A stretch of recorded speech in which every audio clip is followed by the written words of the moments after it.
असलामुअलैकुम सत श्री अकाल प्रणाम। अज असी पहुँचे हाँ जी जनाब शहबाज कसाना साहब को, जो मन्ने परमन्ने सियासतदान वकालत नाल भी जुड़े आ ते इस दे नाल जिमीदारे का शौक भी विरासत विच मिलिया है। शहबाज कसाना साहब के आबाओ अजदाद लुधियाना के पिंड चूड़पुर तो उठ के आए सी। चढ़ते पंजाब तो आने वाले प्राहुणे सरदार पाल सिंह हुणां नूं जी आਇਆਂ ਨੂੰ ਕਹਿਣ ਤੋਂ ਬਾਅਦ ਦੋਹਾਂ ਮੁਲਕਾਂ ਵਿੱਚ ਪਿਆਰ किवें वध सकता है, तकसीम का नुकसान की होया, तजारत का कितना फायदा हो सकता है, गलत फहमियाँ की है, अफवाहां किवें खत्म कीतियां जा सकदियां ने अते हकीकत की है। इस सब मुद्दों ते बड़े वधिया ढंग नाल चानना पाया गया।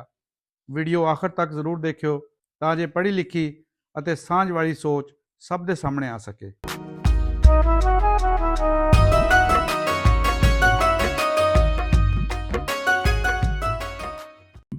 ਸਾਡਾ ਇੱਕ ਪੰਜਾਬ ਨਾਲ ਨਾ ਇੱਕ ਜਿਸ ਤਰ੍ਹਾਂ ਇੱਕ ਪਿਆਰ ਹੁੰਦਾ, ਕਿਉਂਕਿ ਅਸੀਂ ਲੋਕ ਆਪਣੀ ਦਾਦੀ ਕੋਲੋਂ, ਦਾਦੇ ਕੋਲੋਂ, ਵਾਲਦ ਕੋਲੋਂ ਘਰ 'ਚ ਨਾ ਪੂਰੀ ਦਾਸਤਾਨਾਂ ਸੁਣੀਆਂ ਕਿ ਕੀ ਹੋਇਆ ਸੀ, ਕੀ ਨਹੀਂ ਹੋਇਆ ਸੀ।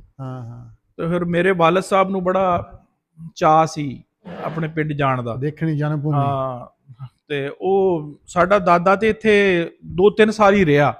ਉਹ ਤੇ ਇੱਕ ਆ ਕੇ ਜਿਹਨੂੰ ਕਹਿ ਲਓ ਕੋਈ ਮਾਯੂਸ ਹੋ ਗਿਆ। ਪਹਿਲੇ ਇੱਕ ਪਿੰਡ ਸਾਨੂੰ ਜ਼ਮੀਨ ਪਈ, ਇੱਥੇ ਹੈਗਾ ਮੁੱਲਾਂਪੁਰ, 52 ਮੁੱਲਾਂਪੁਰ, ਤੇ ਉੱਥੇ ਪਈ। ਕੁਛ ਰਿਸ਼ਤੇਦਾਰਾਂ ਨੂੰ ਸ਼ੇਖੂਪੁਰੇ ਪੈ ਗਈ, ਤੇ ਉੱਥੋਂ ਫਿਰ ਜਿੱਦਾਂ ਇੱਕ ਘਰ ਦਾ ਕੋਈ ਜੀ ਨਹੀਂ ਮਰ ਜਾਂਦਾ, ਤੇ ਉਹ ਕਹਿੰਦੇ ਜੀ ਆ ਤੇ ਇਲਾਕਾ ਹੀ ਇਹ ਨਹੀਂ ਸਹੀ ਹੈਗਾ, ਇੱਥੋਂ ਉੱਠੋ। ਤੇ ਫਿਰ ਉੱਠ ਕੇ ਇੱਥੇ ਆ ਗਏ। ਕੁਛ 75 'ਚ ਆ ਗਏ, ਤੁਹਾਡੇ ਉੱਥੇ 75, ਕੁਛ ਇੱਥੇ ਆ ਗਏ। ਤੇ ਉਹ ਫਿਰ ਜਦੋਂ ਇੰਡੀਆ, ਸਾਡਾ ਦੋਸਤ, ਅੱਬੂ ਦੇ ਦੋਸਤ ਬਣਿਆ ਇੱਕ, ਉੱਥੇ ਹੈ ਤੁਹਾਡੇ ਰਸ਼ੀਦ ਸਾਹਿਬ ਉਹਨਾਂ ਦਾ ਨਾਮ ਆ। ਉਹ ਤੁਹਾਡੇ ਇੱਕ ਰਿਆਸਤ ਆ, ਕਿਹੜੀ ਆ ਇੱਕ ਹੈ ਰਿਆਸਤ ਪਟਿਆਲਾ, ਰਿਆਸਤ ਨਹੀਂ ਪਟਿਆਲਾ ਨਹੀਂ, ਇੱਕ ਮਲੇਰਕੋਟਲਾ ਹੈ, ਮਲੇਰਕੋਟਲੇ। ਤੇ ਉਹਨਾਂ ਦੇ ਕਿਉਂਕਿ ਮਲੇਰਕੋਟਲੀ ਇੱਥੇ ਕਾਫੀ ਬੈਠੇ ਆ ਚੂੜਮਾਜੜੇ 'ਚ ਨਾ, ਸਾਡੇ 124 'ਚ ਨਾ ਕਾਫੀ ਘਰ ਬੈਠੇ। ਉਹਨਾਂ ਦਾ ਈਵਨ ਸ਼ਾਦੀਆਂ ਤੇ ਆਣਾ ਜਾਣਾ ਸੀ। ਉਹ ਫਿਰ ਗਏ ਉੱਥੇ ਉਹਨਾਂ ਕੋਲ, ਉਹਨਾਂ ਨੇ ਬਲਕਿ 2 ਦਫਾ ਸੱਦਿਆ। ਉਹ ਜਦੋਂ ਫਿਰ ਆਪਣੇ ਪਿੰਡ ਗਏ ਨਾ, ਉਹਨਾਂ ਕੋਲ ਉੱਥੇ ਦਾ ਵੀਜ਼ਾ ਨਹੀਂ ਸੀ, ਮਲੇਰਕੋਟਲੇ ਦਾ ਤਾਂ ਹੈ ਸੀ। ਤੇ ਉਹ ਕਹਿੰਦੇ ਕਿ ਸਾਨੂੰ ਜਿੱਦਾਂ ਕਾਰ ਕਰਾਈ ਦੀ ਹੁੰਦੀ ਆ, ਤੇ ਉਹ ਸਰਦਾਰ ਹੀ ਸੀ, ਤੇ ਉਹਨੂੰ ਕਿਹਾ ਭਾਈ ਵੀਜ਼ਾ ਨਹੀਂ ਹੈਗਾ, ਤੇ ਪਰ ਪਿੰਡ ਦਿਲ ਕਰਦਾ ਜਾਣਾ ਵਾ। ਤੇ ਉਹ ਫਿਰ ਜਨਾਬ ਉਹਨਾਂ ਨੇ ਕਾਰ ਤੇ ਨਾ ਵੀ ਸੁਬਾਹ ਥਾਣੇ 'ਚ ਹਾਜ਼ਰੀ ਹੁੰਦੀ ਆ ਕਿ ਸ਼ਾਮ ਨੂੰ ਵਾਪਸ ਮੁੜਨਾ। ਤੇ ਉਹ ਥਾਣੇ 'ਚ ਉਹਨਾਂ ਨੇ ਰਿਪੋਰਟ ਕੀਤੀ ਕਿ ਅਸੀਂ ਜਾਣਾ ਵਾ, ਇੱਕ ਸ਼ਾਮ ਨੂੰ ਆ ਜਾਣਾ। ਤੇ ਉਹ ਫਿਰ ਉਧਰ ਲੈ ਕੇ ਚਲਾ ਗਿਆ ਪਿੰਡ। ਤੇ ਉਹ ਮੇਰੇ ਵਾਲਦ ਸਾਹਿਬ ਨੂੰ ਨਾ ਪੂਰਾ ਯਾਨੀ ਚੇਤਾ ਸੀ ਕਿ ਉਹ ਸਾਡਾ ਖੇਤ ਕਿੱਥੇ ਸੀ, ਕਿੱਥੋਂ ਅਸੀਂ ਰੋਟੀ ਲੈ ਕੇ ਜਾਂਦੀ ਹੁੰਦੀ ਸੀ ਉਹਨਾਂ ਦੀ ਮਾਂ, ਜਿਸ ਤਰ੍ਹਾਂ ਹੁੰਦਾ ਖੇਤ ਵਿੱਚ। ਉਹ ਖੇਤ ਤੇ ਚਲੇ ਗਏ ਸਿੱਧਾ। ਉਹਨੂੰ ਕਹਿੰਦੇ ਤੂੰ ਹੁਣ ਚੁੱਪ ਕਰ ਜਾ, ਤੂੰ ਨਹੀਂ ਬੋਲਣਾ ਹੁਣ, ਮੈਨੂੰ ਇੱਧਰ ਮੋੜ, ਇੱਧਰ ਮੋੜ, ਇੱਧਰ ਮੋੜ। ਉਹ ਜਨਾਬ ਉਹ ਜਿੱਥੇ ਵੀ ਸੀ ਕੱਚੀ, ਤੇ ਉਹ ਖੇਤ ਤੇ ਜਾ ਕੇ ਨਾ ਜਦੋਂ ਬੰਨੇ ਤੇ ਖੜੇ ਆ ਨਾ, ਜ਼ਾਹਰੀ ਗੱਲ ਆ ਉਹਨਾਂ ਨੂੰ ਤੇ ਰੋਣਾ ਹੀ ਆ ਜਾਂਦਾ ਨਾ। ਉੱਥੇ ਲੱਗਾ ਹੋਇਆ ਸੀ ਪਾਣੀ, ਜਿੱਦਾਂ ਆਮ ਆਪਣਾ ਰੋਣੀ ਕਰਨ ਦੇ ਹੁੰਦੇ ਆ, ਖੁੱਲਾ ਪਾਣੀ। ਤੇ ਉਹ ਬਗਲੇ ਵੀ ਵਿੱਚ ਬੈਠੇ ਸੀ। ਤੇ ਉਹ ਕਹਿੰਦੇ ਜੀ ਅਸੀਂ ਤੇ ਆਪਣੇ ਖੇਤ ਹਲ ਦੇਖਣ ਦੇ, ਤੇ ਉਧਰੋਂ ਉਹਨਾਂ ਕੋਲ ਆਵਾਜ਼ ਆਈ, ਕਿਉਂਕਿ ਕਾਰ ਵੀ ਸੀ ਤੇ 2-3 ਸੀ। ਉਹ ਕਹਿੰਦੇ ਜੀ ਉਹ ਕਿਹੜਾ ਮੁਸਲਾ ਆ ਗਿਆ। ਉਹਨਾਂ ਨੇ ਅਸੀਂ ਵੀ ਪਤਾ ਨਹੀਂ ਇਹ ਕੋਈ ਸ਼ਿਕਾਰ ਕਰਨ ਆਏ ਆ ਹੈ।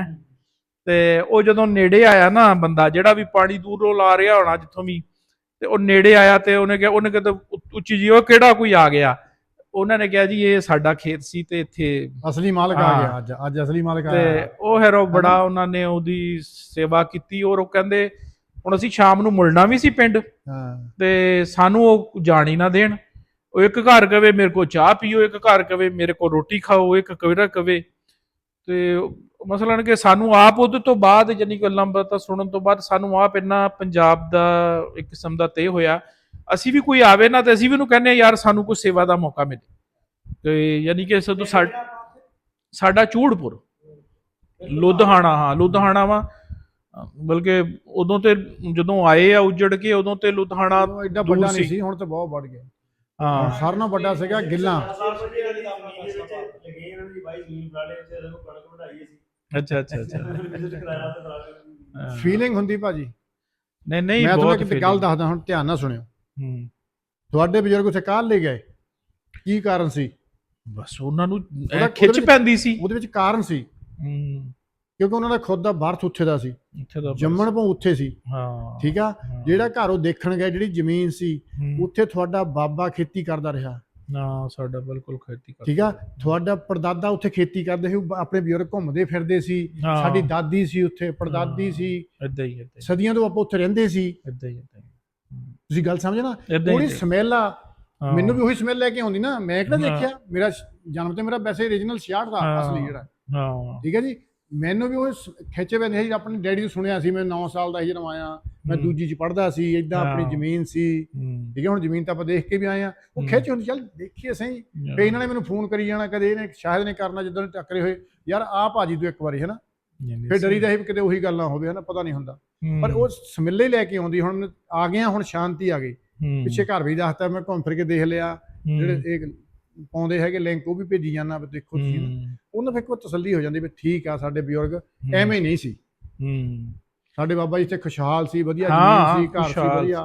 ਠੀਕ ਹੈ, ਇਦਾਂ ਜਦੋਂ ਤੁਹਾਡੇ ਡੈਡੀ ਗਏ, ਉਹਨੇ ਫਿਰ ਉਹਦੀ ਜਿਹੜੀ ਨਾ ਚਿੱਤੋ ਆਣੀ ਜਿਹੜੀ ਲੱਗੀ ਹੁੰਦੀ ਸੀਗੀ, ਉਹ ਖਤਮ ਹੋ ਜਾਏਗੀ। ਕਿ ਮੈਂ ਆਪਣੀ ਤਸੱਲੀ ਹੋ ਗਈ, ਉਹਨੂੰ ਆ ਕੇ ਦੱਸਿਆ ਹੋਊਗਾ ਮੈਂ ਗਿਆ ਸੀ, ਮੇਰੀ ਉਹਨਾਂ ਲੋਕਾਂ ਨੇ ਸੇਵਾ ਵੀ ਕੀਤੀ, ਮੈਂ ਘਰ ਵੀ ਦੇਖ ਆਇਆ, ਆਪਣਾ ਖੇਤ ਵੀ ਦੇਖ ਲਿਆ। ਠੀਕ ਹੈ ਨਾ, ਉਦੋਂ ਫਿਰ ਬੰਦੇ ਦੀ ਜਿਹੜੀ ਕਹਿੰਦੇ ਭੁੱਖ ਹੁੰਦੀ ਆ ਪੂਰੀ। ਹਾਂ ਭੁੱਖ ਹੁੰਦੀ ਹੈ ਬਿਲਕੁਲ। ਜਾਣੇ ਉਸ ਕਾਰਨ, ਹੋਰ ਉੱਥੇ ਹੈ ਕੁਝ ਨਹੀਂ, ਕਿਉਂਕਿ ਜਿਹੜਾ ਲਾਸ ਹੋਣਾ ਹੋ ਚੁੱਕਾ, ਕਿਉਂਕਿ ਉਹ ਜੀ ਨਹੀਂ ਹੈਗੇ, ਜਿਹੜੇ ਜੀਆਂ ਦੇ ਵਿੱਚ ਕਸ਼ਿਸ਼ ਹੁੰਦੀ, ਉਹ ਜੀ ਨਹੀਂ ਹੈਗੇ। ਪਰ ਫਿਰ ਵੀ ਉਹ ਜਗ੍ਹਾ ਕਰਕੇ ਇਦਾਂ ਹੁੰਦੀ ਵੀ ਚਲ ਦੇਖ ਲਿਆ ਤੁਸੀਂ। ਹੁਣ ਉਹਨਾਂ ਨੇ ਆਣ ਕੇ ਦੱਸਿਆ, ਤੁਹਾਨੂੰ ਸਾਰਿਆਂ ਨੂੰ ਹੋ ਗਿਆ ਲੈ ਵੀ ਡੈਡੀ ਜਾ ਕੇ ਆਇਆ, ਅੱਬਾ ਗਿਆ ਸੀ, ਆਪਣਾ ਦੇਖ ਕੇ ਆਏ। ਦੇਖਿਆ ਤਾਂ ਜਿਹੜੇ ਕਲਿੱਪ ਤੁਹਾਡੇ ਦੇਖਦੇ ਆ ਫੈਮਿਲੀ ਪਿੱਛੇ, ਜਿਹੜੇ ਮਤਲਬ ਮੇਨ ਵੀਡੀਓ ਤਾਂ ਆਪਾਂ ਨਹੀਂ ਪਾਈਆਂ ਹੈ, ਹਾਂ, ਉਹ ਦੇਖ ਕੇ ਕੀ ਉਹਨਾਂ ਦੀ ਐਕਸਾਈਟਮੈਂਟ ਹੈ। ਅਜੇ ਮੇਰਾ ਸਿੱਧਾ ਲਿੰਕ ਨਹੀਂ ਹੁੰਦਾ, ਉਹ ਕਲੱਬ ਵਿੱਚ ਹੀ ਪੈਣੀ ਆ ਉਹ। ਮੈਂ ਤਾਂ ਕਲੱਬ 'ਚ ਪਵਾਉਣਾ ਹੁੰਦਾ, ਤਾਂ ਉਹ ਸਾਰੇ ਵਧੀਆ ਕਹਿੰਦੇ, ਜਿੰਨੇ ਵੀ ਮੈਨੂੰ ਦੇਖ ਕੇ ਪਾਉਂਦੇ ਸਾਰੇ ਓਕੇ ਕਰਦੇ ਆ, ਵਧੀਆ ਆ। ਇਹ ਸਰ ਮਿਲਣਾ ਚਾਹੀਦਾ, ਪੰਜਾਬ ਨੂੰ ਆਪਸ ਦੇ ਵਿੱਚ ਮਿਲਣਾ ਚਾਹੀਦਾ। ਦੇਖੋ ਨਾ, ਇੱਕ ਹਜ਼ਾਰਾਂ ਸਾਲ ਤੋਂ ਇਹ ਕੋਈ ਵਿੱਚ ਬਾਰਡਰ ਨਹੀਂ ਸੀ ਹੈਗਾ, ਆਉਂਦੇ ਜਾਂਦੇ ਸੀ ਲੋਕ। ਤੇ ਹੁਣ ਤੇ ਨਾਲੇ ਜਦੀਦ ਦੌਰ ਆ ਗਿਆ ਨਾ, ਨਵਾਂ ਦੌਰ ਆ ਹੁਣ। ਤੁਹਾਡੇ ਤੁਸੀਂ ਦੇਖੋ ਯੂਰਪੀਅਨ ਯੂਨੀਅਨ ਆ, ਉਹਨਾਂ ਨੇ ਆਪਣੇ ਬਾਰਡਰਸ ਜਿਹੜੇ ਨੇ, ਹਾਂ ਪਾਸਪੋਰਟ ਆਇਡੈਂਟੀਟੀ, ਠੀਕ ਆ, ਮੁਲਕ ਬਣ ਗਏ, ਲੇਕਿਨ ਆਣ ਜਾਣ, ਮਿਲਣ ਜੁਲਣ, ਹਰ ਚੀਜ਼ ਦੇਖੋ। ਹੁਣ ਤੁਸੀਂ ਇੱਥੇ ਆਏ ਹੋ, ਹਾਂਜੀ, ਕੋਈ ਮਾਲੀ ਮਫਾਦ ਤੇ ਨਹੀਂ ਹੈਗਾ, ਠੀਕ ਆ। ਕੋਈ ਚੀਜ਼ ਇੱਕ ਇਨਸਾਨ ਦੇ ਵਿੱਚ, ਜਿਸ ਤਰ੍ਹਾਂ ਹੁਣ ਅਸੀਂ ਇੱਥੇ ਆਈਸਕ੍ਰੀਮ ਖਾਂਦੇ ਆ, ਅਸੀਂ ਜਨਾਬ ਕੋਈ ਅੱਛੀ ਜਗ੍ਹਾ ਦੇ ਕੋਈ ਫੂਡ ਖਾਂਦੇ ਆ, ਇੱਕ ਲਗਜ਼ਰੀ ਆ ਨਾ। ਤੇ ਇੱਕ ਇਨਸਾਨ ਨੂੰ ਆਪਣੇ ਇਹ ਵੀ ਚੀਜ਼ ਲਗਜ਼ਰੀ ਆ ਕਿ ਤੁਸੀਂ ਜਾਂਦੇ ਹੋ, ਤੁਸੀਂ ਆਪਣੀ ਜ਼ਮੀਨ ਦੀ ਮਿੱਟੀ ਦੇਖਦੇ ਹੋ, ਆਪਣੇ ਵਰਗੇ, ਆਪਣੇ ਜ਼ਿਹਨ ਦੇ, ਆਪਣੀ ਬੋਲੀ ਦੇ ਲੋਕਾਂ ਨੂੰ ਮਿਲਦੇ ਹੋ, ਹੋਰ ਮਿਲਦੇ ਹੋ, ਦੋਸਤਾਂ ਨੂੰ। ਤੇ ਮੈਂ ਸਮਝਦਾ ਕਿ ਇਹ, ਲੇਕਿਨ ਉਹ ਵਕਤ ਦੂਰ ਨਹੀਂ ਹੈ। ਹੁਣ ਦੋਨੇ ਗੌਰਮੈਂਟਾਂ ਜਿਹੜੀਆਂ ਨੇ ਆਪਸ 'ਚ ਲੜ ਝਗੜ ਕੇ ਵੀ ਦੇਖ ਲਿਆ ਵਾ, ਜਾਂ ਜੋ ਵੀ ਮਾਮਲਾਤ ਆ, ਇਹ ਆਸਤਾ ਆਸਤਾ ਵਕਤ ਦੀ ਜ਼ਰੂਰਤ ਆ, ਇਹ ਆਣਾ ਵਾ, ਇਹ ਆਪਸ ਦੇ ਵਿੱਚ ਦੋਸਤੀਆਂ ਬਣਨੀਆਂ। ਸਾਨੂੰ ਇੱਕ ਦੂਜੇ ਨੂੰ ਟ੍ਰੇਡਿੰਗ ਦੇ ਵਿੱਚ ਇੰਨਾ ਨੇੜੇ ਹੋਣ ਤੋਂ ਬਾਅਦ ਮਿਲ ਸਕਦਾ ਹੈ ਨਾ, ਉਹ ਕਿਸੇ ਵੀ ਮਨੋਨਾਜੀ ਕਰਕੇ ਨਹੀਂ ਪੈਦਾ ਹੁੰਦਾ। ਹੁਣ ਟ੍ਰੇਡਿੰਗ ਆ ਜੀ, ਟ੍ਰੇਡਿੰਗ ਹੁਣ ਤੁਹਾਡੀ ਪਾਕਿਸਤਾਨ ਦੀ, ਜਿਹਨੂੰ ਦੇਖ ਲਓ, ਬਹੁਤ ਜ਼ਿਆਦਾ ਟ੍ਰੇਡਿੰਗ ਚਾਈਨਾ ਨਾਲ ਆ, ਲੇਕਿਨ ਚਾਈਨਾ ਸਾਡਾ ਜਾਣ ਤੇ ਦਿਲ ਨਹੀਂ ਕਰਦਾ।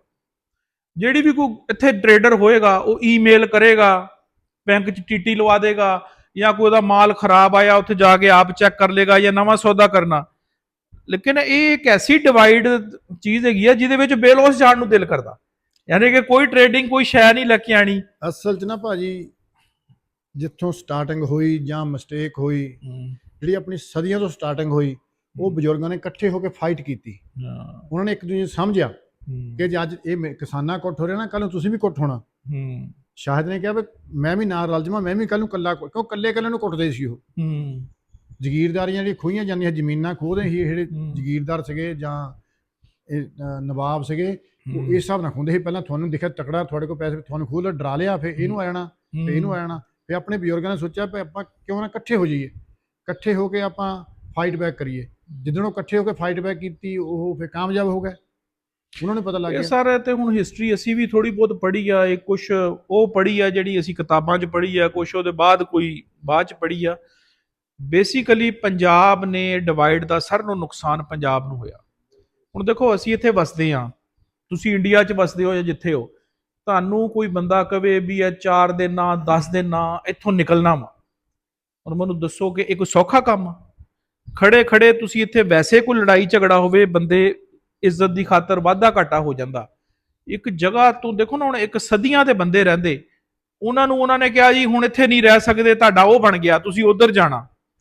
ਸਾਨੂੰ ਤੇ ਸਾਡੇ ਵਾਲਦ ਸਾਹਿਬ ਕਹਿੰਦੇ ਆ, ਯਾਨੀ ਕਿ ਸਾਰੇ ਪਿੰਡ ਹੀ ਅਸੀਂ ਆਪਣੇ ਗੱਡੇ ਤੇ ਆਏ ਆ, ਯਾਨੀ ਕਿ ਜੋ ਸਮਾਨ, ਚੌਲ ਪਿਆ ਲਓ, ਦਾਣੇ ਬਣਾ ਲਓ, ਆ ਜੀ ਲੀੜੇ ਜਿਹੜੇ ਨੇ ਉਹ ਵੀ 2-4 ਘੰਟੇ ਸੀ, ਵੀ ਇਹ ਪਤਾ ਨਹੀਂ ਤਾਲੇ ਆਪਣੇ ਜੰਦੇ ਆਪਣੇ ਲਾ ਕੇ ਆਏ ਆ, ਜੰਦੇ ਆਪਣੇ ਲਾ ਕੇ ਆਏ ਆ ਕਿ ਅਸੀਂ ਜਦੋਂ ਹਾਲਾਤ ਬਿਹਤਰ ਹੋਣਗੇ ਉਹ ਅਸੀਂ ਪਹਿਲੇ ਤੇ ਸਾਡੇ ਜੋ ਸਾਨੂੰ ਦੱਸਦੇ ਆ, ਦੇਖੋ ਗੱਲ ਤੇ ਅਸੀਂ ਸੁਣਾ ਹੁਣ ਕਰਦੇ ਆ ਨਾ, ਸਾਡੇ ਪੂਰੀ ਉੱਥੇ ਗੁਜਰਾਂ ਦੀ ਸੀ, ਜ਼ੈਲ ਗੁਜਰਾਂ ਦੀ ਆਬਾਦ ਸੀ ਉੱਥੇ, ਆਪਣਾ ਸਾਡੇ ਪੂਰੀ ਬੈਲਟ ਜਿਹੜੀ ਸੀ 5-7 ਪਿੰਡ ਗੁਜਰਾਂ ਦੇ ਸੀ, ਬੈਲਟ ਪੂਰੀ, ਤੇ ਹੋਰ ਕੋਈ ਗੈਰ ਕਾਸ਼ਤਕਾਰ ਘਰ ਹੋਣਗੇ ਸਾਡੇ। ਤੇ ਪਹਿਲੇ ਸਾਰਿਆਂ ਨੇ ਫੈਸਲਾ ਕੀਤਾ ਕਿ ਅਸੀਂ ਨਹੀਂ ਜਾਣਾ, ਤੇ ਉਹ ਕਹਿੰਦੇ ਕਿ ਹਾਲਾਤ ਖਰਾਬ ਹੁੰਦੇ ਗਏ। ਫਿਰ ਇਹਨਾਂ ਨੂੰ ਖਬਰ ਆਣੀ ਕਿ ਜੀ ਇਦਾਂ ਘੇਰਾ ਪੈ ਜਾਂਦਾ ਪਿੰਡ ਨੂੰ, ਠੀਕ ਆ। ਫਿਰ ਉਹ ਕਹਿੰਦੇ ਅਸੀਂ ਪੂਰਾ ਪਿੰਡ ਜਿਹੜਾ ਸੀ ਉਹ ਪਹਿਰੇ ਲਾਉਂਦੇ ਰਹੇ ਠੀਕਰੀ, ਵੀ ਘੇਰਾ ਪਵੇ ਤੇ ਕਮ ਸੇ ਕਮ ਅਸੀਂ ਆਪਣਾ ਦਫਾ ਕਰ ਸਕੀਏ। ਯਾਨੀ ਕਿ ਇਹ ਕੋਈ ਫੈਸਲਾ ਸੌਖਾ ਨਹੀਂ ਸੀ ਹੈਗਾ ਉੱਠਣ ਦਾ। ਫਿਰ ਮਸਲਾ ਆਖਰ ਤੇ ਫਿਰ ਹੋ ਗਿਆ ਕਿ ਨਹੀਂ, ਇੱਥੇ ਭਾਈ ਗੁਜ਼ਾਰਾ ਹੋ ਹੀ ਨਹੀਂ ਸਕਦਾ, ਕਿੰਨੇ ਦਿਨ ਠੀਕਰੀ ਪਹਿਰੇ ਦੇ ਲੋਗੇ। ਫਿਰ ਗੱਲਾਂ ਸੱਚੀਆਂ ਹੋਣੀਆਂ, ਝੂਠੀਆਂ ਹੋਣੀਆਂ। ਦੇਖੋ ਨਾ, ਅੱਜ ਕੱਲ ਮੀਡੀਆ ਦਾ ਦੌਰ ਆ, ਅੱਜ ਕੱਲ ਵੀ ਤੁਸੀਂ ਤੇ ਹੁਣ ਮੀਡੀਆ ਤੋਂ ਰਿਲੇਟਡ ਹੋ, ਜਿਹੜੀ ਡਿਸਇਨਫੋਰਮੇਸ਼ਨ ਆ ਨਾ, ਉਹ ਤੁਸੀਂ ਅੱਜ ਇੱਥੇ ਟਾਈਪ ਕਰੋ WhatsApp ਤੇ, ਉਹ ਤੁਹਾਨੂੰ ਹੁਣੀ ਤੁਸੀਂ ਤੇ ਠੀਕ 2 ਘੰਟੇ ਬਾਅਦ ਹੋ ਸਕਦਾ ਨਿਊਯਾਰਕ ਜਾਂ ਕਿੱਥੇ ਦੂਰ ਤੱਕ ਪਹੁੰਚੀ ਹੋਵੇ, ਤੇ ਜਿਹੜੀ ਸਹੀ ਇਨਫੋਰਮੇਸ਼ਨ ਆ ਉਹ ਟੁਰਨੀ ਨਹੀਂ ਅੱਗੇ। ਯਾਨੀ ਕਿ ਇੱਕ ਨੈਗੇਟਿਵ ਗੱਲ ਜਿਹੜੀ ਆ, ਇੱਕ ਇਨਸਾਨੀ ਫਿਤਰਤ ਆ, ਅਫਵਾਹ ਜਿਹਨੂੰ ਆਪਾਂ ਕਹਿੰਦੇ ਪੰਜਾਬੀ ਚ, ਅਫਵਾਹ ਫੈਲਾਈ ਨੈਗੇਟਿਵ ਗੱਲ। ਉੱਥੇ ਨੈਗੇਟਿਵ ਗੱਲਾਂ ਪੈ ਗਈਆਂ। ਹੁਣ ਕਿਸੇ ਨੇ ਜਾ ਕੇ ਦੇਖਣਾ ਤੇ ਨਹੀਂ, ਉਹ ਜੀ ਫਲਾਣਾ ਪਿੰਡ ਉੱਥੇ 100 ਬੰਦਾ ਵੜਤਾ, ਇੱਕ ਬੰਦਾ ਆਇਆ ਉਹ ਦੱਸਦਾ ਸੀ, ਉਹਨੇ ਦੱਸਿਆ ਹੈ। ਹੁਣ ਤੁਸੀਂ ਤਸਦੀਕ ਵੀ ਨਹੀਂ ਕਰ ਸਕਦੇ ਉਹ ਪਿੰਡ। ਉਦੋਂ ਤੇ ਫੋਨ ਸ਼ੂਨ ਦਾ ਤੇ ਚੱਕਰ ਹੀ ਨਹੀਂ ਸੀ ਹੈਗਾ ਭਈ, ਉਦੋਂ ਇਹ ਬੜੇ ਔਖੇ। ਫਿਰ ਕੈਂਪਾਂ 'ਚ ਕੁਛ ਦੇਰ ਇਹਨਾਂ ਨੇ ਕਿਹਾ ਜੀ ਅਸੀਂ ਕੈਂਪਾਂ 'ਚ ਜਾ ਕੇ ਬਹਿ ਜਾਂਦੇ। ਕਈ ਬੰਦੇ, ਕਈ ਫੈਮਿਲੀ 6-6 ਮਹੀਨੇ ਵਿਚਾਰੀਆਂ ਫਸੀ ਰਹੀਆਂ ਉੱਥੇ, ਫਸੀਆਂ ਰਹੀਆਂ। ਅੱਛਾ ਭਾਜੀ, ਗੱਲ ਇਹ ਆ ਕਿ ਆਪਣੀ ਦਿਲੋਂ ਆਪਣੀ ਸ਼ਰਧਾ, ਆਪਾਂ ਕਹਿ ਦਈਏ ਡਿਮਾਂਡ ਆ, ਦਿਲੋਂ ਡਿਮਾਂਡ ਆ ਕਿ ਆਪਣੇ ਦੋਹਾਂ ਪੰਜਾਬਾਂ ਨੇ ਜਿਹੜੇ ਓਨਲੀ ਪੰਜਾਬ ਦੇ ਵਿੱਚ ਲਾ ਲਓ ਹਨਾ, ਇਹਨਾਂ ਨੂੰ ਜਿਹੜੇ ਬਜ਼ੁਰਗ ਆਪਣੇ ਉਧਰਲੇ ਜੰਮੇ ਹੋਏ ਹੈਗੇ ਆ, ਇਹਨਾਂ ਨੂੰ ਵੀਜ਼ਾ ਫ੍ਰੀ ਕਰ ਦੇਣਾ ਚਾਹੀਦਾ ਹੈ।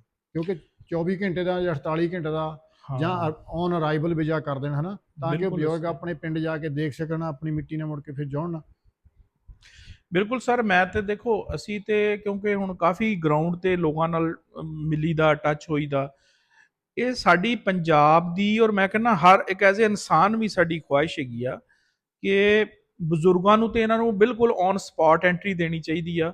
ਔਰ ਇਹ ਇੱਕ ਯਾਨੀ ਕਿ ਨਾ ਇੱਕ CBMs ਜਿਹਨੂੰ ਕਹਿੰਦੇ ਆ, ਕਿ ਇਹ CBMs ਦੇ ਤੌਰ ਤੇ ਦੂਸਰੀ ਗਵਰਨਮੈਂਟ ਜਿਹੜੀ ਆ, ਪਾਕਿਸਤਾਨੀ ਗਵਰਨਮੈਂਟ ਨੂੰ, ਅਸੀਂ ਤੇ ਆਪਣੀ ਪਾਕਿਸਤਾਨੀ ਗਵਰਨਮੈਂਟ ਨੂੰ ਕਹਿ ਸਕਦੇ ਹਾਂ ਕਿ ਇਹਦੇ ਨਾਲ ਕੀ ਹੋਏਗਾ, ਪੀਪਲ ਟੂ ਪੀਪਲ ਕੰਟਰੈਕਟ ਹੋਣਗੇ, ਪੀਸ ਹੋਏਗਾ, ਔਰ ਇਹਦੇ ਨਾਲ ਪੰਜਾਬ ਦੀ ਖੁਸ਼ਹਾਲੀ ਹੋਏਗੀ। ਔਰ ਦੂਸਰੀ ਗੱਲ ਜਿਹੜੀ ਇੱਕ ਇੰਤਹਾ ਪਸੰਦੀ, ਕਮ ਸੇ ਕਮ ਮੈਂ ਆਪਣੀ ਗਵਰਨਮੈਂਟ ਨੂੰ ਕਹਾਂਗਾ ਕਿ ਸਾਡੇ ਦੇ ਵਿੱਚ ਇੰਤਹਾ ਪਸੰਦੀ ਜਿਹੜੀ ਪੈਰ ਰਹੀ ਆ, ਔਰ ਅਸੀਂ ਅਗਰ ਇਹਦਾ ਨਾ ਹੱਲ ਕੀਤਾ, ਕਿਉਂਕਿ ਕਿਉਂਕਿ ਆਰਟੀਕਲਸ ਵੀ ਪੜ੍ਹੀ ਦੇ ਨੇ ਔਰ ਦੇਖੀਦਾ ਵੀ ਆ ਕਿ ਦਹਿਸ਼ਤਗਰਦੀ, ਇੰਤਹਾ ਪਸੰਦੀ, ਇਹ ਚੀਜ਼ਾਂ, ਤੇ ਇਹਦੀ ਮੇਨ ਕਾਜ਼ ਹੀ ਇਹ ਆ ਕਿ ਪਾਕਿਸਤਾਨ ਜਿਹੜਾ ਵਾ ਉਹ ਇੱਕ ਬਿਲਕੁਲ ਬਾਰਡਰ ਬਾਉਂਡ ਕੰਟਰੀ ਆ। ਇਹਨੂੰ ਜਿਹੜਾ ਜਾਂਦਾ ਵਾ ਬਾਹਰਲੇ ਮੁਲਕ ਦੇ ਵਿੱਚ ਜਾਂਦਾ, ਉਹ ਤੇ ਬਹੁਤ ਅੱਪਰ ਕਲਾਸ ਜਾਂਦੀ ਹੈ, ਆਮ ਬੰਦਾ ਤੇ ਨਹੀਂ ਜਾਂਦਾ। 100 ਚੋਂ ਇੱਕ ਬੰਦੇ ਦਾ ਵੀਜ਼ਾ ਜਾਂ ਉਹਨਾਂ ਦੀਆਂ ਫੈਮਲੀਆਂ ਸੈਟਲ ਹੁੰਦੀਆਂ, ਉਹ ਜਾਂਦਾ। 90% ਜਾਂ 95% ਬੰਦੇ ਉਹਨੇ ਜਿਨ੍ਹਾਂ ਨੇ ਪਾਕਿਸਤਾਨ 'ਚ ਜੰਮਣਾ, ਪਾਕਿਸਤਾਨ 'ਚ ਹੀ ਮਰ ਜਾਣਾ। ਔਰ ਇਹਦਾ ਜਿਹੜਾ ਨਾਲ ਕੰਟਰੀ ਆ, ਕਮ ਸੇ ਕਮ ਉਹ ਉੱਥੇ ਆਣ ਜਾਣ ਹੋਣ, ਕਲਚਰਲੀ ਤੌਰ ਤੇ ਇੱਕ ਦੂਜੇ ਨਾਲ, ਜ਼ਬਾਨ ਦਾ ਵੀ ਇੱਕ ਸਾਡਾ ਇੱਕ ਪਿਆਰ बढ़ेगा। ਇਹ ਬਿਲਕੁਲ ਸਰ ਸਾਡੀ ਕਰਨੀ ਚਾਹੀਦੀ ਹੈ ਇਹਨਾਂ ਨੂੰ। ਔਰ ਇਹਨਾਂ ਨੂੰ ਯੂਰਪੀਅਨ ਯੂਨੀਅਨ 'ਚ ਜਿਸ ਤਰ੍ਹਾਂ ਹੈਗਾ ਕਿ ਜਿਹਦੇ ਕੋਲ ਹੁਣ ਮੇਰੇ ਕੋਲ ਕਾਰ ਹੈਗੀ ਆ, ਮੈਨੂੰ ਕਿਸੇ ਨੇ ਦੋਸਤ ਨੇ ਕਿਸੇ ਸ਼ਾਦੀ ਵਿਆਹ ਤੇ ਜਾਂ ਮੈਂ ਕਿਸੇ ਖੁਸ਼ੀ ਗਮੀ ਤੇ ਜਾਣਾ, ਤੇ ਮੈਨੂੰ ਉੱਥੇ ਬਿਲਕੁਲ ਔਨ ਸਪਾਟ ਵਾਗਾ ਬਾਰਡਰ ਤੇ ਜਾਂ ਕਿਸੇ ਤਰੀਕੇ ਨਾਲ ਸਿਸਟਮ ਆ। ਹੁਣ ਤੇ ਐਸੇ ਸਿਸਟਮ ਨੇ ਕਿ ਤੁਹਾਡੇ ਆਨਲਾਈਨ ਹਰ ਚੀਜ਼ ਹੈਗੀ। ਬੰਦੇ ਨੂੰ ਤੇ ਇਹਨਾਂ ਨੇ ਨਵੀਂ ਟੈਕਨੋਲੋਜੀ ਨੇ ਇੱਕ ਨੰਬਰ ਲਾਤਾ, ਬੰਦਾ ਤੇ ਗਵਾਚ ਸਕਦਾ ਹੀ ਨਹੀਂ। ਮੈਂ ਵੀ ਹੁਣ ਆਨਲਾਈਨ ਵਿੱਚ ਲੈ ਕੇ ਆਇਆ, ਹਾਂ, ਬੰਦੇ ਨੂੰ ਨੰਬਰ ਲੱਗ ਗਿਆ। ਇਹ ਆਣ ਜਾਣ, ਔਰ ਇਹਦੇ ਆਣ ਜਾਣ ਨਾਲ ਇੱਕ ਖੁਸ਼ਹਾਲੀ ਵੀ ਆਏਗੀ, ਲੋਕ ਵੀ ਜਿਹੜੇ ਨੇ ਇਹ ਜਿਹੜਾ ਇੰਤਹਾ ਪਸੰਦੀ ਦੀ ਤਰਫ ਜਾ ਰਹੇ ਨੇ, ਔਰ ਇਹ ਵੀ ਰੁਕਣਗੇ। ਔਰ ਦੂਸਰਾ ਕਿ ਅਲਟੀਮੇਟਲੀ ਸਾਡੀ ਇੰਡੀਆ ਨਾਲ ਜਿਹੜਾ ਕਿ ਇੱਕ ਰੀਜਨ ਦੇ ਵਿੱਚ ਬੜਾ ਮੁਲਕ ਆ, ਤੇ ਉਹਦੇ ਨਾਲ ਅਲਟੀਮੇਟਲੀ ਜਦੋਂ ਤੁਹਾਡੇ ਆਪਸ ਵਿੱਚ ਤਾਲੁਕਾਤ ਬਿਹਤਰ ਹੋਣਗੇ ਤੇ ਡੈਫੀਨੇਟਲੀ ਆ ਕਿ ਇੰਡੀਆ, ਪੰਜਾਬ, ਦੂਸਰੀ ਸਾਈਡ ਤੇ ਪੰਜਾਬ ਆ ਜਾਂ ਦੂਸਰੇ ਹੋਰ ਵੀ ਐਸੀ ਜਗ੍ਹਾ ਤੇ ਪਾਪੂਲੇਸ਼ਨ ਹੈ ਜਿਹੜੀ ਇੱਕ ਦੂਜੇ ਚ ਆਣਾ ਜਾਣਾ ਚਾਹੁੰਦੀ ਆ, ਤੇ ਉਹ ਦੋਨੇ ਮੁਲਕਾਂ ਦੇ ਫਿਰ ਜਦੋਂ ਇੰਨੀ ਪਾਪੂਲੇਸ਼ਨ ਦੀ ਇੰਟਰਮਿੰਗਲਿੰਗ ਹੋਏਗੀ, ਆਣਾ ਜਾਣਾ ਹੋਏਗਾ, ਤੇ ਇਹ ਕਮ ਸੇ ਕਮ ਸਾਡੀ ਇਹ ਜਿਹੜੀ ਇੱਕ ਮੋਨਸਟੀ ਜਿਹੜੀ ਪਾਲਿਸੀ ਹੈਗੀ ਆ ਆਪਸ ਦੇ ਵਿੱਚ ਐਂਟੀਓਕਿਸਟਿਕ ਪਾਲਿਸੀ, ਇਹ ਵੀ ਖਤਮ ਹੋਏਗੀ। ਦੂਸਰੀ ਗੱਲ ਇਹ ਵੀ ਨਾ, ਜਦੋਂ ਤੁਸੀਂ ਦੂਸਰੇ ਦੇਸ਼ ਜਾਂਦੇ ਆ, ਹਾਂ, ਉੱਥੋਂ ਆਪਾਂ ਕੁਝ ਸਿੱਖ ਕੇ ਵੀ ਆਉਨੇ ਆ, ਬਹੁਤ ਚੀਜ਼ਾਂ ਸਿੱਖ ਕੇ ਉਹਨਾਂ ਆਨੇ ਨੇ ਆ। ਕੀ ਚੇਂਜਿੰਗ ਕੀਤੀ। ਜਦੋਂ ਤੁਸੀਂ ਦੂਸਰੇ ਪਾਸੇ ਜਾਓਗੇ, ਹਾਂ, ਉਧਰ ਮੇਰੇ ਖਿਆਲ 60 ਰੁਪਏ ਦਰਜਨ ਕੇਲੇ ਆ, 76 ਰੁਪਏ ਲੀਟਰ ਤੇਲ ਆ, 40-50 ਰੁਪਏ ਕਿਲੋ ਪਿਆਜ਼ ਆ, 20 ਰੁਪਏ ਕਿਲੋ ਆਟਾ ਆ। ਇਹ ਤੇ ਗੱਲਾਂ ਤੁਸੀਂ ਉਹ ਕਰਦੇ ਹੋ ਵੀ ਸਾਡੀ ਗਵਰਨਮੈਂਟ ਹਰ ਭਾਰਤ ਪੱਕੀਆਂ ਸੀਲਾਂ ਲਾਏਗੀ ਇਹਦੇ ਤੇ, ਉਹ ਇਸ ਕਰਕੇ ਵੀ ਬੰਦੇ ਉੱਥੇ ਜਾ ਕੇ ਵਿਗੜ ਨਾ ਜਾਣ। ਪੰਜਾਬ ਤਾਂ ਸੇਮ ਹੀ ਹੈ ਨਾ, ਸਿਰਫ ਮੂਰੇ ਵਿੱਚ ਬੰਨਾ ਆ। ਹਾਂ, ਕਮਿਸ਼ਨ ਦਾ ਬਹੁਤ ਫਰਕ। ਗੱਲ ਇਹ ਆ ਕਿ ਜਦੋਂ ਆਪਾਂ ਆਵਾਮ ਨੂੰ ਬ੍ਰੇਕ ਦੇਣੀ ਹੈ ਨਾ, ਉਹਨੇ ਆਪਣੀ ਗਵਰਨਮੈਂਟ ਨੂੰ ਸੀਸਾਂ ਦੇਣੀਆਂ। ਇਸੇ ਤਾਂ ਨਹੀਂ, ਜਦੋਂ ਆਵਾਮ ਤੇ ਨੱਠੀ ਭੱਜੀ ਫਿਰਦੀ ਆ, ਕੰਟਰੀ ਦੀ ਇਕਨੋਮੀ ਨੂੰ ਕੀ ਹੋ ਰਿਹਾ, ਇਹਨਾਂ ਨੂੰ ਇੱਕ ਤੇ ਇਹ ਆ ਕਿ ਇੱਕ ਪਾਸੇ ਵੱਡਾ ਭਰਾ ਬੈਠਾ, ਇੱਕ ਪਾਸੇ ਛੋਟਾ ਬੈਠਾ। ਆਉਣ ਵਾਲੇ ਆਪਾਂ ਦੇਖੀਏ ਨਾ ਦੇਖੀਏ, ਇਹਨਾਂ ਪੰਜਾਬ ਨੇ ਇਕੱਠਾ ਹੋਣਾ ਹੀ ਹੋਣਾ, ਚਾਹੇ ਇਹ ਵੀਜ਼ਾ ਖਤਮ ਕਰ ਲੈਣ, ਸਮਝੀ ਨਾ, ਵੀਜ਼ਾ ਖਤਮ ਕਰਨ ਸਿਰਫ ਪੰਜਾਬੀਆਂ ਲਈ ਕਰਨਾ, ਪੰਜਾਬ ਨੇ ਇੱਧਰ ਨੂੰ ਆਉਣਾ, ਪੰਜਾਬ ਨੇ ਉੱਧਰ ਨੂੰ ਜਾਣਾ, ਬਜ਼ੁਰਗਾਂ ਨੇ ਇਹੀ ਕੁਝ ਦੇਖਣਾ। ਦੇਖੋ ਸਰ, ਸਾਡਾ ਅਸੀਂ ਕੁਝ ਨਹੀਂ ਦੇਖਿਆ ਸਿਵਾਏ ਇਹ ਤਸਵੀਰਾਂ ਦੇ ਵਿੱਚੋਂ। ਸਾਨੂੰ ਜਦੋਂ ਨਾਮ ਆਂਦਾ ਜੀ ਲੁਧਿਆਣੇ ਦਾ, ਠੀਕ ਆ, ਚਾਹੇ ਉਹ ਪੱਟੀ ਚੱਲਦੀ ਹੋਵੇ, ਉੱਥੇ ਭਾਵੇਂ ਉਹ ਟੀਵੀ ਦੇ ਉੱਤੇ ਇਹੀ ਕਹਿ ਰਿਹਾ ਹੋਵੇ ਕਿ ਜੀ ਇੰਨੇ ਬੰਦੇ ਦੇ ਵਿੱਚ ਇਹ ਵਾਰਦਾਤ ਹੋ ਗਈ, ਡਕੈਤੀ ਹੋ ਗਈ, ਜਾਂ ਨਿਊਜ਼ ਚੈਨਲ ਦੇ ਵਿੱਚ ਅਸੀਂ ਲੁਧਿਆਣੇ ਦੀ ਖਬਰ ਨੂੰ ਐ ਵੀ ਕੰਨ ਖੜੇ ਕਰਕੇ ਧਿਆਨ ਨਾਲ ਸੁਣੀਦੀ ਆ। ਹਾਲਾਂਕਿ ਨਾ ਕੋਈ ਗਿਆ, ਮਸਲਾ ਠੀਕ ਆ ਵਾਲਦ, ਤੇ ਇੱਕ ਸਾਨੂੰ ਇੱਕ ਮਹਿਸੂਸ ਹੁੰਦਾ ਕਿ ਯਾਰ ਪਤਾ ਨਹੀਂ ਉੱਥੇ ਕੋਈ ਸ਼ੈ ਹੈ, ਬਲੱਡ ਦਾ ਰਿਲੇਸ਼ਨ ਹੈ ਨਾ, ਉਹ ਉੱਥੇ ਬਿਲੋਂਗ ਕਰ ਰਿਹਾ ਨਾ।